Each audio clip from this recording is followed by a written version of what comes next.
মা, আপনি কি রান্না করে নিয়েছেন? হ্যাঁ, তোমার আশাতে যদি থাকতাম বাড়ি শুদ্ধ সবাই তো না খেয়ে মরতো। কেন, আমি কি কিছু ভুল করেছি? না মানে আমিই তো করব বলেছিলাম আজকের রান্নাটা। অত শত বুঝি না বাপু, আমার সংসার আমি যখন খুশি রান্না করেছি। তোমার আশাতে তো বসে থাকলে এখন রাত 9টা বাজে, এখনো তো রান্নাটা হতো না। যাও যাও, বকো না তো, যাও। বলছি বাবু, একটু ঘরে আসবো? এই ঘরে আসতে গেলে তোমার আবার অনুমতি নিতে হবে নাকি? এসো। না না, আগে তো ঘরটা তোমার ছিল, এখন আর একজনের হয়েছে। সে আবার যদি কিছু মনে করে, তাই অনুমতি নিয়ে আসা। যাকগে, যা বলতে আসলাম, তোর দিদি একটু বাইরে ঘুরতে গেছে, ওর কিছু টাকা কম পড়েছে, মানে 7-8 হাজার টাকা মতো। ওটা একটু অনলাইন করে দে তো।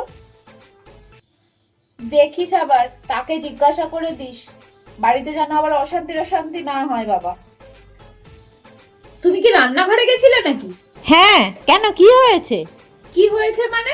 রান্নাঘরের সব জিনিসপত্র তো এই দিক ওই দিক করে রেখেছো, কিছু কি শিখে আসোনি? আমার সংসারের জিনিস আমি যেভাবে গুছিয়ে রাখবো সেইভাবে করতে হলে করবে, না হলে তুমি রান্নাঘরে পা রাখবে না। মনে রেখো, এটা আমার সংসার, তোমার সংসার হয়ে পারেনি এখনো। যা করবে আমার অনুমতি নিয়ে করবে।